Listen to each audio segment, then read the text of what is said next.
Hi everyone, thanks for watching the RPG channel.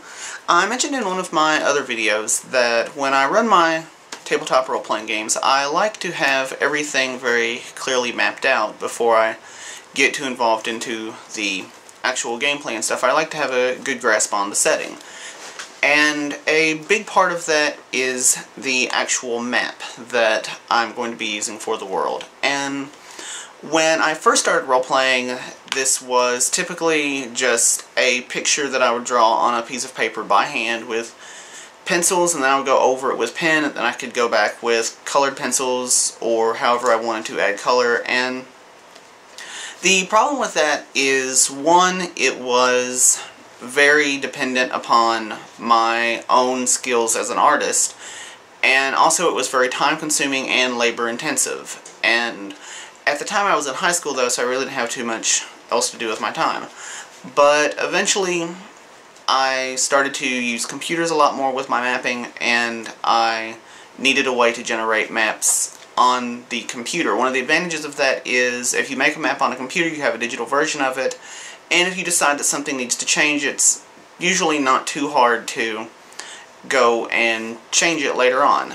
But depending on the software you're using, you're still limited by your own artistic skills, and now you also have the technical limitations of whatever software you're using. And I tried a lot of things. I started out doing some stuff on Paint, on just regular old Microsoft Paint, which actually didn't turn out all that bad, but it was still very labor intensive, and I mean, it's Microsoft Paint, you know what that looks like. I've tried using others like Paint.net and GIMP and things like that, but I've also made the jump into map-making software, and to that end, what I'll be talking to you about today is the Campaign Cartographer software. I've got 3 of them. These are made by Pro Fantasy, and you can buy them all from their website. You can download the software straight from their website and use it immediately, and then for a few dollars more, they'll send you a hard copy of the disc in the mail some weeks later. The 3 I have are the Campaign Cartographer 3. This is a basic software for overland map generation.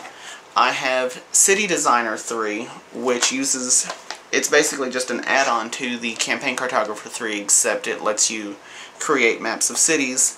And for a science fiction game I was running once, and this was actually the reason I got into this in the first place, I have the Fractal Terrains. It uses a fractal program and lets you generate an entire planet's surface.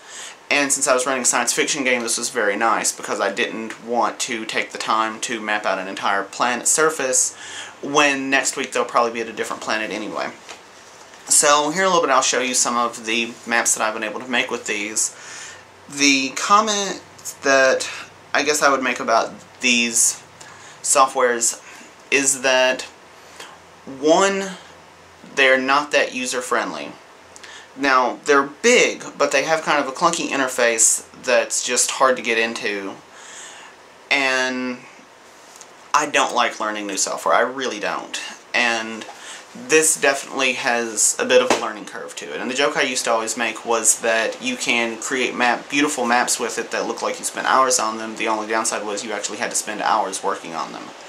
But after some practice, I've gotten pretty good, and, or at least in my own opinion, for my needs, I have more than adequately generated the maps that I need to run my games with.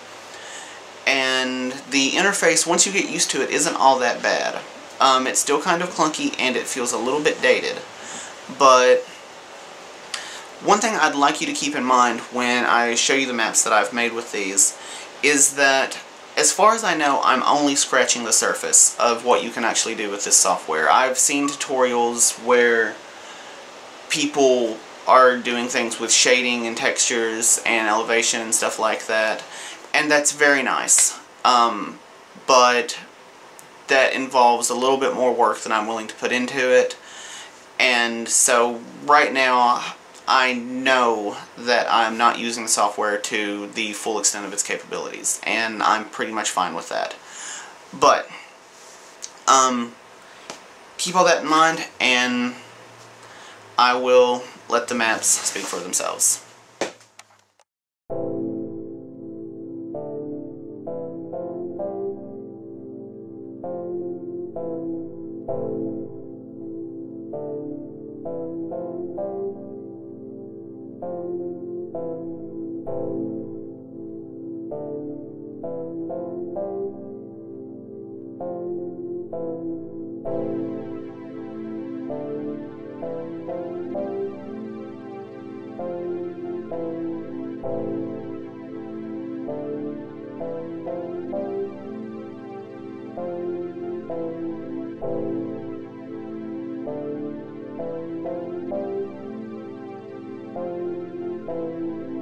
Oh God, what would be a good